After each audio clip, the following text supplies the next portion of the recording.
She called me the charity case loud enough for the entire table to hear.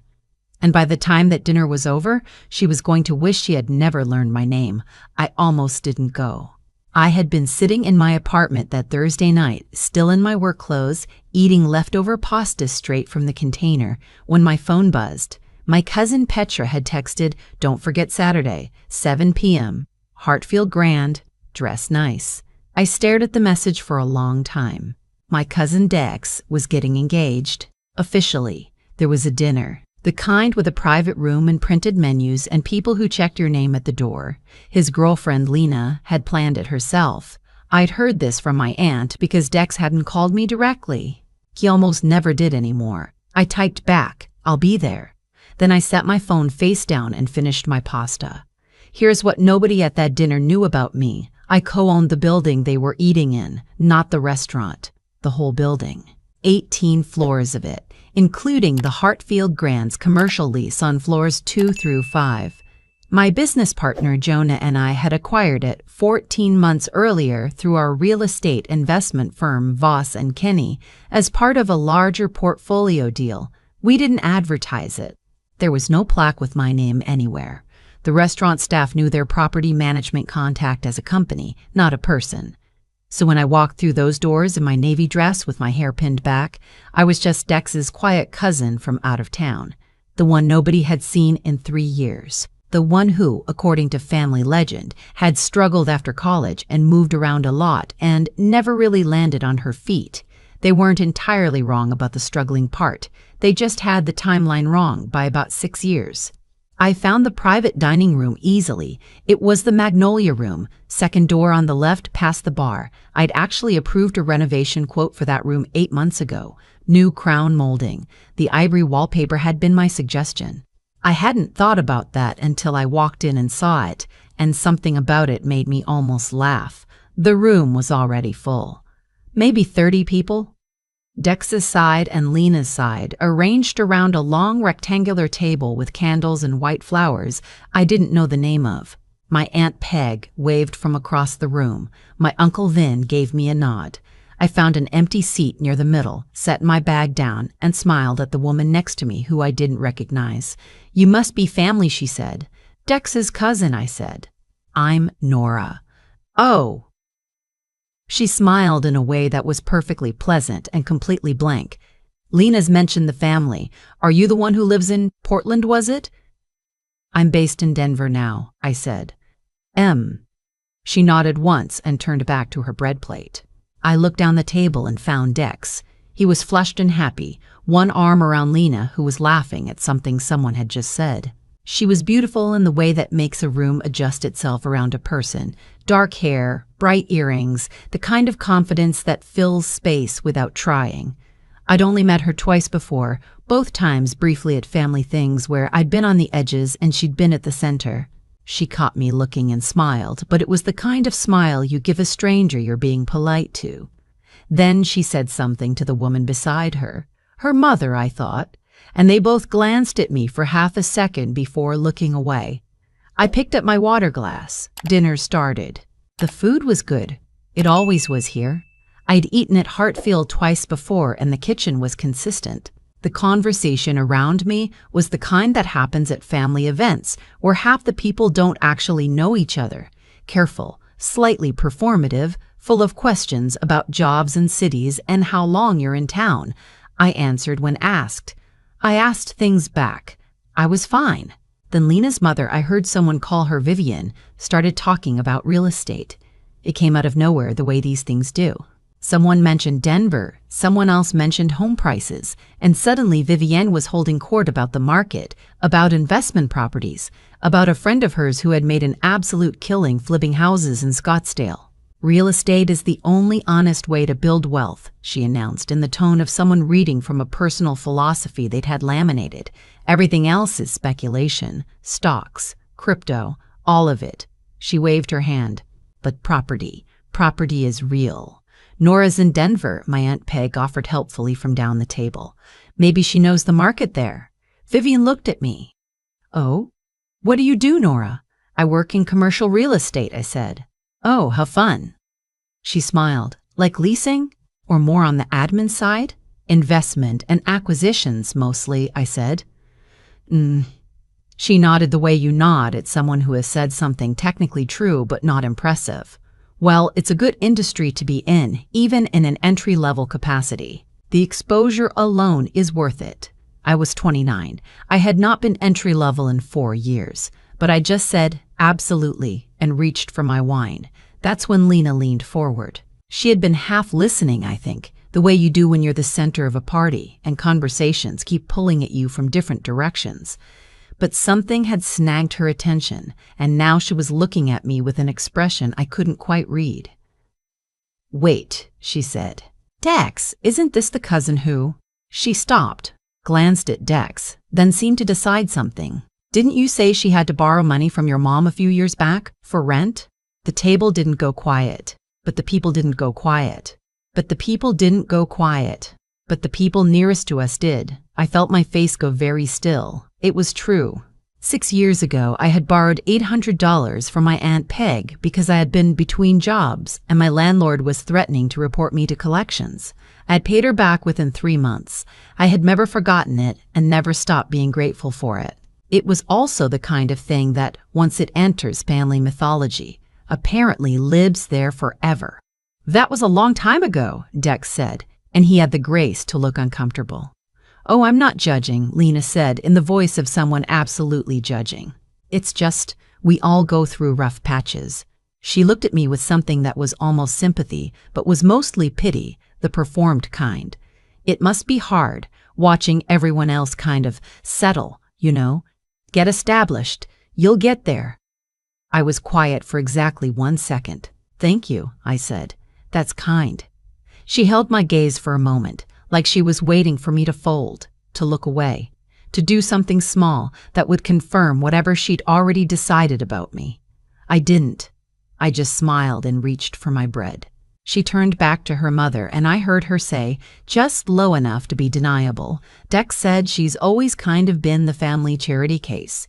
The woman next to me heard it. She looked at her plate. I looked at mine too. I thought about leaving. I genuinely did. I ran the math in my head.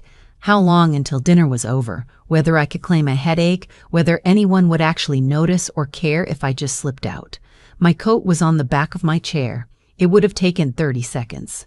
But I thought about my Aunt Peg, who had given me $800 without blinking and told me to take my time. I thought about Dex, who I had been close to when we were kids, who used to call me every birthday even when I was broke and unreachable, and going through something I didn't know how to name.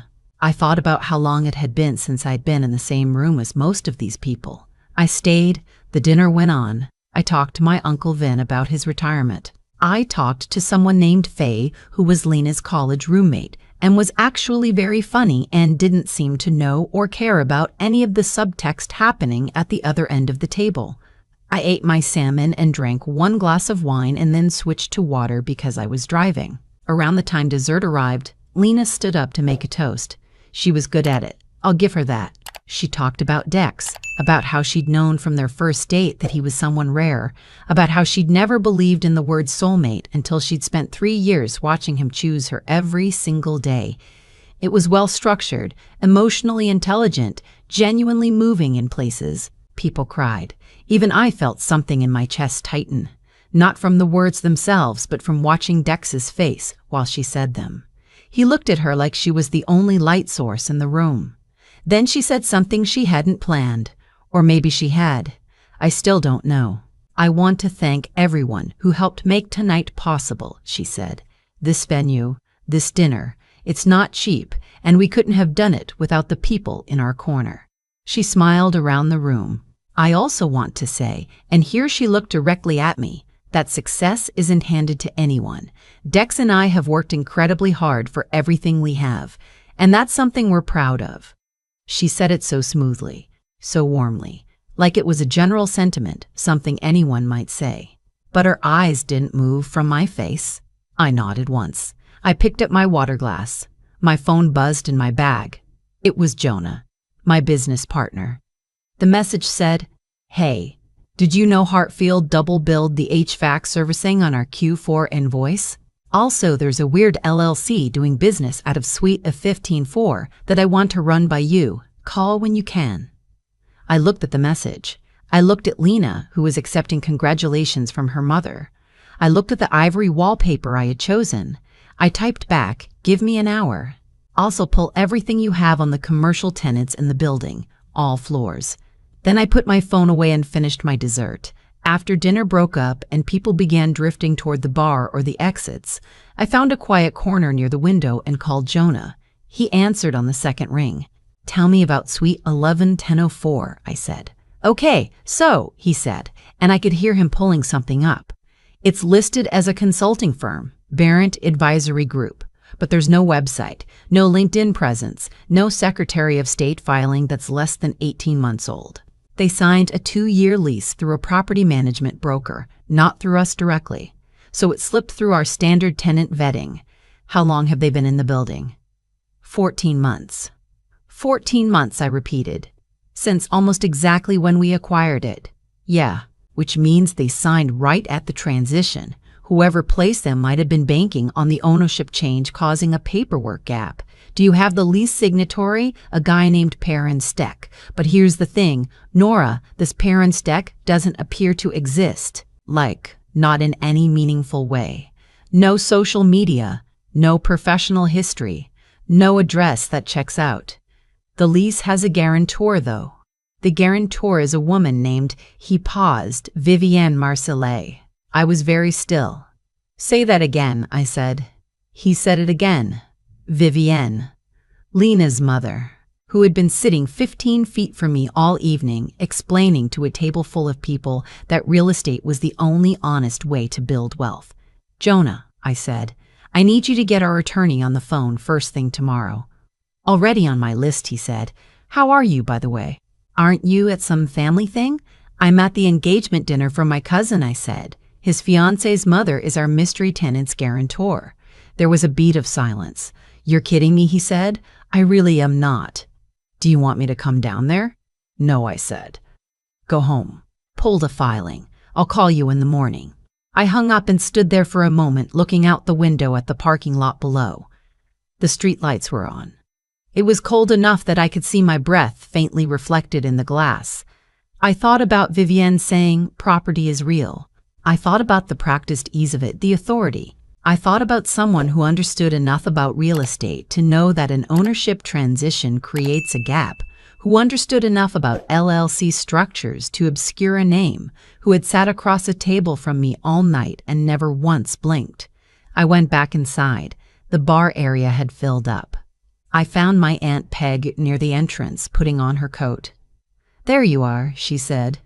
"I thought you'd left." "I just stepped out to make a call," I said. "Work thing?" She looked at me with the particular expression she'd had since I was small, the one that said she was seeing more than I was saying. "You okay, sweetheart?" "I'm good," I said. "Peg, did Dex ever mention anything about Lena's family? Her mother's business?" She thought about it. "Vivienne? She does something in consulting, I think." "Why?" "Just curious," I said. "She was talking about real estate at dinner. She talks about money a lot," Peg said in a careful tone that suggested she had opinions she was choosing not to share. "Lena's lovely, though. I think she's good for Dex." "I think she probably is," I said honestly. Peg squeezed my arm. "Don't let tonight bother you. You know how these things go." "I know," I said. "I found Dex before I left. He was at the bar with 2 of his friends, and when he saw me coming, he said something to them and stepped away to meet me." "Hey," he said. He looked a little guilty. "About what Lena said earlier." "It's fine," I said. "It wasn't fine, Nora. She shouldn't have. Dex." I put my hand on his arm. "I'm genuinely happy for you. She's clearly crazy about you, and you light up when you look at her. That's the whole thing, right? That's what matters." He exhaled. "Yeah," he said. "Yeah," he said. "Yeah, it really is. I'll call you next week," I said. "I want to hear everything." He hugged me, and I hugged him back, and I meant it. Then I got my coat and went home. The next 4 days were not dramatic. That's not how this kind of thing works, despite what people seem to expect. There was no confrontation, no climactic meeting in a boardroom, no moment where I stood at the head of a table and made a speech. There was just work. A lot of it. Our attorney, a very precise woman named Greta who had been doing commercial property law for 22 years and had approximately zero patience for nonsense, pulled the lease and the LLC documentation and spent 2 days going through it. What she found was not subtle once you knew where to look. Barrent Advisory Group had been used to route payments from 3 different clients, all in industries that required disclosure if you were doing business in the building, in a way that obscured those clients' identities. The lease itself had been obtained through a broker who had since relocated to another state. The guarantor's signature from Vivienne was real and legally binding. She signed as a private individual guaranteeing a fraudulent commercial lease, Greta told me on the phone, which means she has direct personal liability. What are my options? I asked. Immediate lease termination for breach of the non-disclosure clause they signed at the outset, demand for back rent under the corrected rate they should have been paying, and referral to the DA's office for the routing scheme. Which honestly isn't your call to make. That's going to happen with or without you once the filing hits the city's commercial records review. The DA's office, I repeated. Commercial fraud in the state is a third-degree felony when the amounts exceed a certain threshold, she said. They exceed it. I sat with that for a moment. Greta, I said, my cousin is engaged to this woman's daughter. She was quiet for a second. I know. I'm sorry. What happens to Lena in this? If she wasn't a party to the business arrangements, if her name isn't on anything, then nothing, legally. She's not implicated. Okay, I said, move forward. The notice of lease termination went out on a Tuesday. Certified mail to the registered address of Barrent Advisory Group, with a copy to the personal address we had on file for Vivienne Marcellus. The DA referral happened independently, through channels I had no control over, exactly as Greta had predicted. I called Dex on Wednesday evening. He answered on the first ring, which told me he'd already heard something. Nora, he said. I know, I said. There was a long silence.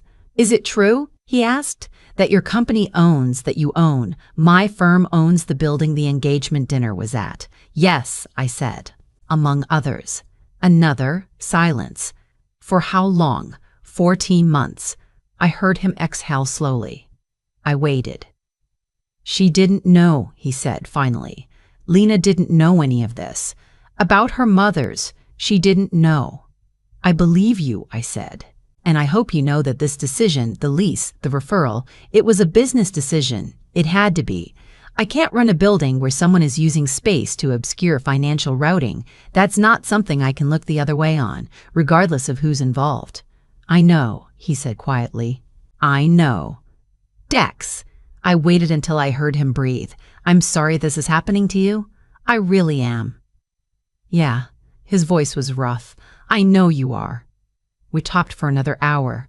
About Lena, about what she'd said when she found out, about how she'd driven straight to her mother's apartment and come back 3 hours later not speaking, about how Dex didn't know what the right thing to do was, about how nobody ever really does in situations like this. I didn't give him advice. I just listened. 2 weeks later, I was in my office reviewing a permit application when my phone buzzed with a text from an unknown number. It said, "This is Lena. I got your number from Dex. Could we talk in person if possible?"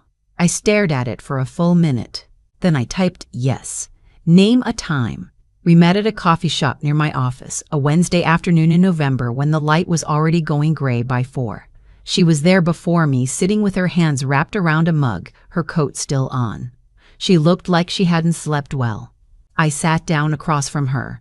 "I owe you an apology," she said before I could say anything. "Multiple ones, actually." She looked at her mug.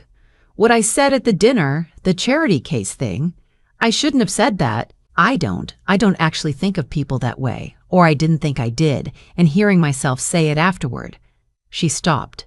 I was showing off.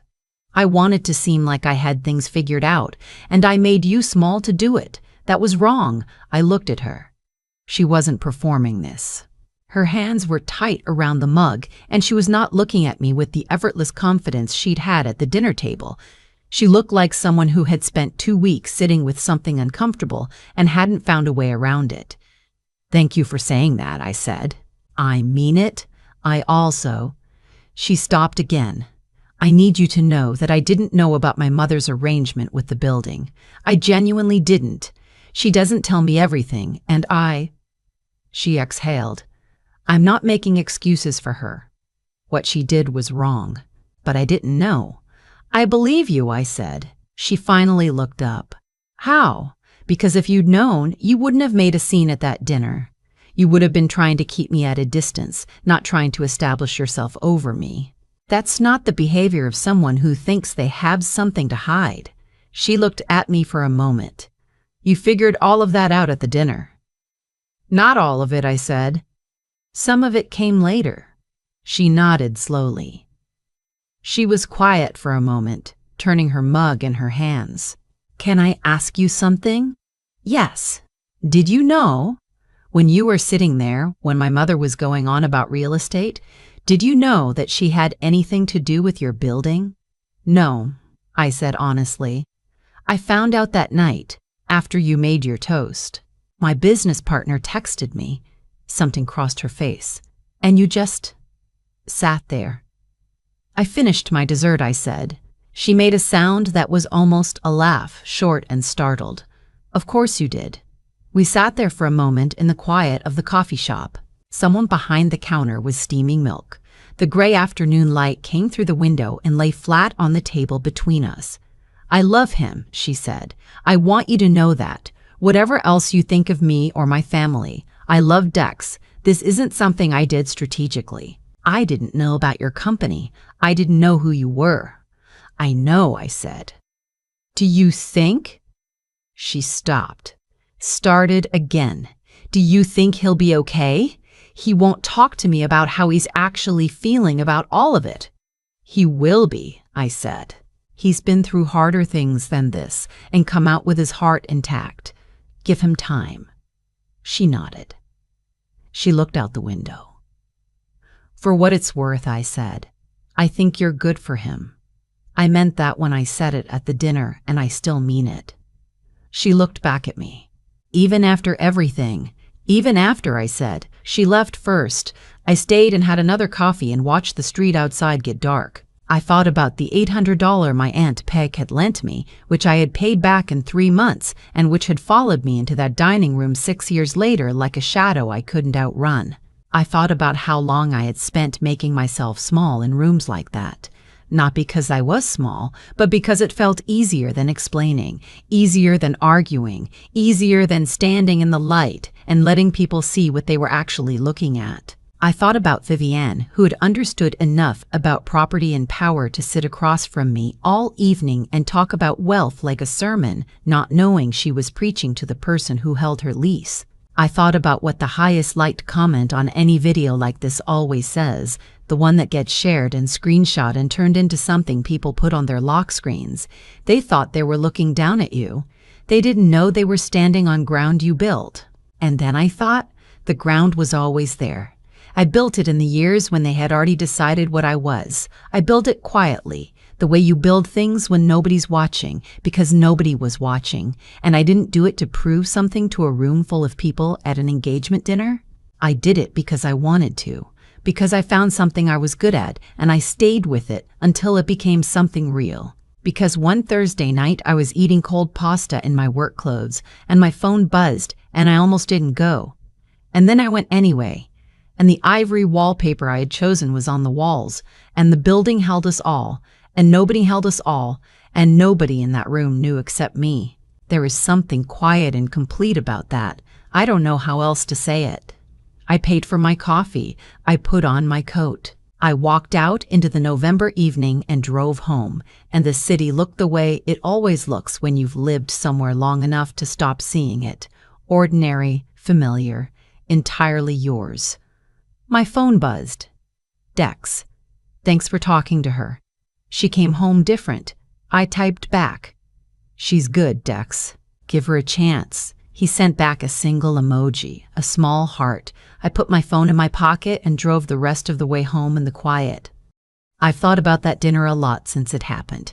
Not obsessively. I don't have the bandwidth for obsessive, and I never really did, but in the quiet moments, the way you turn something over in your hands when you're not quite ready to put it down. What I keep coming back to is not the moment Lena said what she said, it's the moment I chose to stay. Because that's the actual story, I think. Not the building, not the lease, not Vivienne and her consulting LLC, and the gap she tried to slip through. The real story is a woman sitting at a dinner table, coat on the back of her chair, fully capable of leaving, choosing not to, choosing to finish her bread, choosing to talk to her uncle about his retirement, choosing to mean it when she said she was happy for the two people at the head of the table. I didn't stay because I was planning something. I want to be clear about that. I stayed because my Aunt Peg was across the room and she had once given me $800 without hesitation, and I loved her.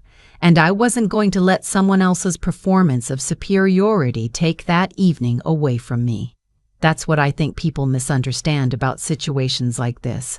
They want there to be a plan. They want the quiet person in the corner to have been playing chess the entire time, 3 moves ahead, letting the villain talk because they knew exactly how it was going to end.